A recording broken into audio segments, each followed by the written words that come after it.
ये आजाद नगर, रक्षा विहार, दिव्या विहार और आपका आदत वो आता है चूना भट्टा। तो मेरा जो टारगेट होगा भगत सिंह कॉलोनी में जो हम बनाएंगे, सबसे पहले जो होगा एक सामुदायिक भवन बनाएंगे, जिसके लिए यहाँ पे जमीन पड़ी हुई है हमारे पास, हमने उसका विकास करना है। दूसरा, हमारे यहाँ नालियों की काफी हालत वो खराब है। जमीन खाली है। हाँ, जमीन खाली है। और चेहरा और एक और प्रत्याशी जो यहाँ पर ward number 49 Bhagat Singh colony में एक मुस्लिम चेहरा जिनको बीजेपी ने प्रत्याशी बनाया है, और इसमें ये पार्षद प्रत्याशी हैं। और एक और हम चेहरा लगातार पहले भी दिखाए हैं आपको माजरा वार्ड में, लेकिन एक और मुस्लिम चेहरा बीजेपी ने उतारा है उनको। और कहीं ना कहीं यहाँ के जो समीकरण हैं, वो कैसे समीकरण हैं, कैसे वो वोट ले पा रहे हैं, कैसे अपनी जीत बता रहे हैं, वो सब तमाम बातें इनसे ही हम करेंगे। कैसा लग रहा है आपको?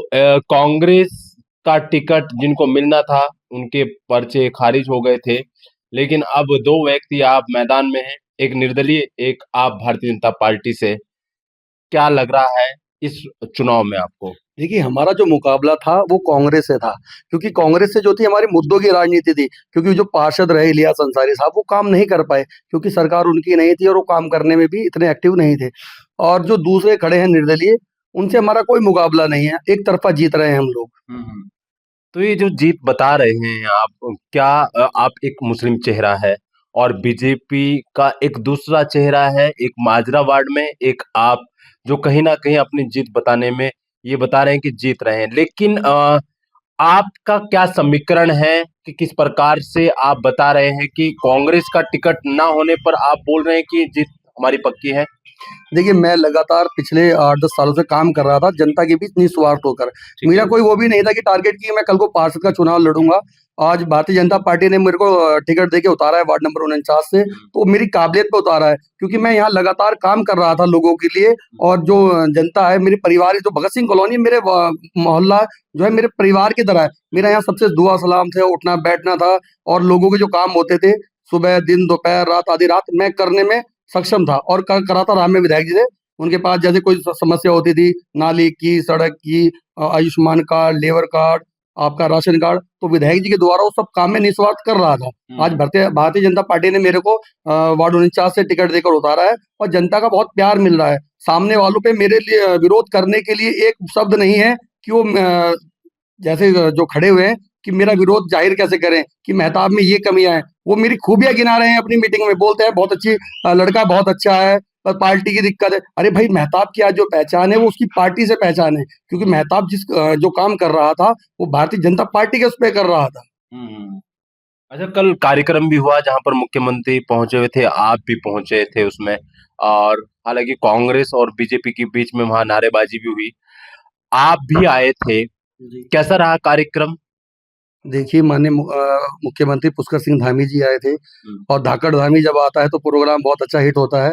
और उनके आने से लगा कि हाँ, चुनाव चुनाव छोटा हो या बड़ा हो, भारतीय जनता पार्टी सबको साथ लेके चुनाव लड़ती है। लोग विरोध कर रहे थे, करने दीजिए, उनका काम विरोध करने का है, क्योंकि जो विपक्षी पार्टी है वो हमारे काम का विरोध करेगी। हम अच्छा काम करते हैं तो वो तब भी विरोध करती है।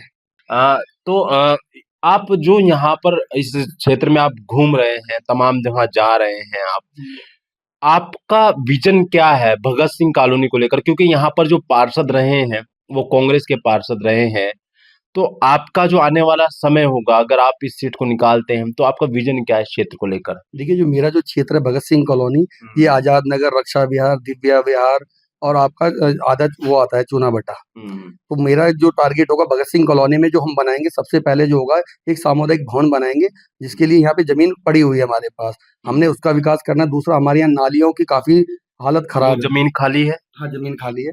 ठीक है। और निगम की जमीन है, निगम द्वारा हमें प्राप्त हुई हुई है। वहाँ हमारे फंक्शन होते रहते हैं छोटे से, वहाँ फिलहाल पार्किंग बनी हुई, तो हम वहाँ चाहेंगे कि सरकार के द्वारा माननीय विधायक जी से कह के 2 मंजिल मकान बनाया जाए, ताकि 2 मंजिल वो बनेगा हॉल, तो उसमें वो हो जाएगा, शादी ब्याह का हो जाएगा। दूसरा जो है, हमारे यहाँ रक्षा विहार का जो मामला है, वहाँ पे एक डंपिंग जोन बना हुआ है, वहाँ कूड़े की बहुत दिक्कत है। हम वहाँ चाहेंगे कि वहाँ डिस्पेंसरी बनाई जाए, ताकि जो वहाँ हमारी महिलाएं हैं वो दूर ना जाकर, वहाँ महिला डिस्पेंसरी होगी तो वो अपना ट्रीटमेंट वहाँ करा पाएंगी। दूसरा, हम देखेंगे कि अगर वहाँ में कहीं जमीन प्राप्त होगी तो एक सामुदायिक भवन हम वहाँ भी बनाएंगे। और रक्षा विहार में सड़कें, नालियाँ बहुत जर्जर हालत में है, खुदी हुई पड़ी है। तो वहाँ सड़कों का और नालियों का निर्माण करेंगे। यहाँ पर बरसात में सबसे बड़ी दिक्कत आती है, पानी जल भराव होता है। उसके लिए मेहताब जी के पास कुछ प्लान है? देखिए उस नदी जो है काफी समय से नदियों की सफाई नहीं हुई है, तो हम उनकी सफाई करेंगे क्योंकि लोग कूड़ा डालते रहते हैं तो नदियां ऊपर हो रही हैं। तो जब उनकी सफाई हो जाएगी तो पानी आना बंद हो जाएगा, और पानी जो आता है वो ऊपर से आता है पूरा इकट्ठा होकर पूरा, क्योंकि ये जो सड़क बनाई गई थी ये खोद के बनाई गई थी। उससे क्या होता है कि अब सारा पानी गलियों का, मोहल्लों का, वो सब मेन रोड से होकर गुजरता है। तो इसलिए पानी की समस्या, बरसात में जो पानी की समस्या है उसको दूर किया जाएगा। और दूसरा सबसे बड़ी जो दिक्कत है नदी वाली, उसकी नदी की जब सफाई हो जाएगी तो फिर पानी मोहल्ले में नहीं घुसेगा। मेहताब जी, हमारे समाचार इंडिया पर आप क्या क्या वादे करने वाले हैं अगर आप जीतते हैं? एक आपने नाली, सड़क और सामुदायिक भवन, सामुदायिक भवन, और उसके अलावा?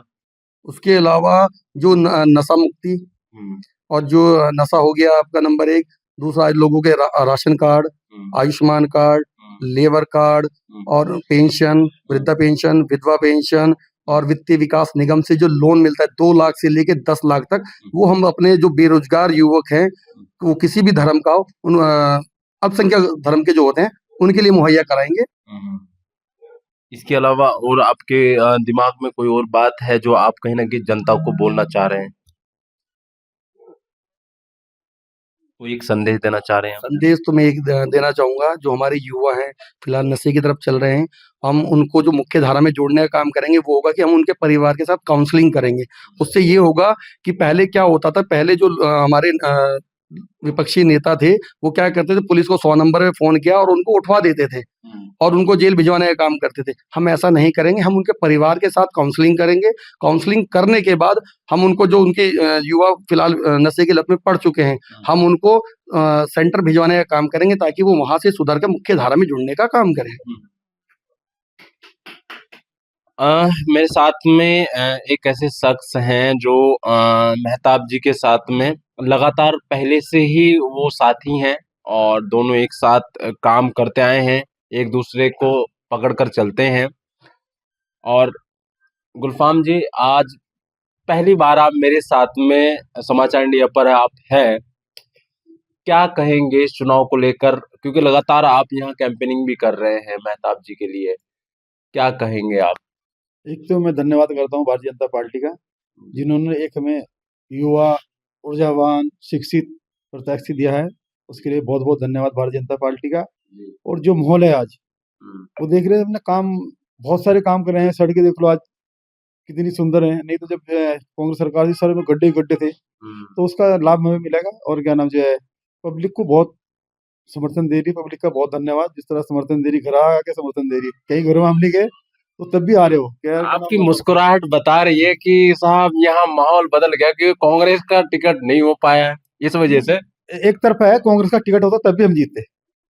अच्छा। हाँ, तब भी हम हमारा जीत पक्की थी। और बहुत अच्छा माहौल है और हम इंशाल्लाह जीतेंगे। अच्छा, ये आपको मालूम था कि ये जैसे ये टिकट कैंसिल हुआ और मतलब पर्चा खारिज हुआ, तो आपको लग गया था कि अब चुनाव एक तरफा हो गया है? नहीं, हमसे पहले से लगा हुआ था, खारिज होता है या नहीं होता, हम पक्का जीते जीते। कि जैसे हमने काम करी है, काम कर रही है भारतीय जनता पार्टी, और हम यहाँ रह के काम कर रहे हैं, लोग समझा रहे हैं। कुछ लोगों का बरगला रहे हैं, लोगों के नाम के कुछ पुरानी वीडियो उठा के दिखा रहे हैं लोगों को, वो बहुत गलत है। उन पर मुद्दा तो कुछ है नहीं, क्योंकि आज के टाइम में 60 से 70% मुसलमान जो है आयुष्मान कार्ड का लाभ उठा रहे हैं, लेबर कार्ड का लाभ उठा रहे हैं, तो राशन का लाभ उठा रहे हैं। 70% से ज्यादा राशन का लाभ उठा रहे हैं हमारे मुस्लिम समाज के लोग। तो सब जानते हैं।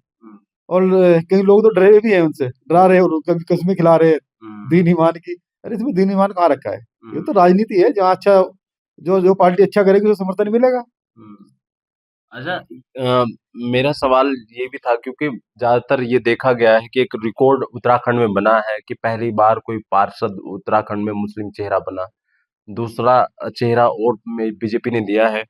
तो क्या लगता है कि आप जिस प्रकार से बीजेपी में काम कर रहे हैं, आपका वर्चस्व और ज्यादा बढ़ेगा आने वाले समय में?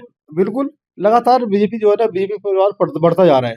आज मुस्लिम चेहरे बढ़ रहे हैं। मुस्लिम चेहरे बढ़ रहे हैं। और क्या नाम, मुस्लिम जो सदस्य इस बार हमने जो सदस्य बने, तो वो काफी सारे मुसलमान उन्होंने सदस्यता ली है।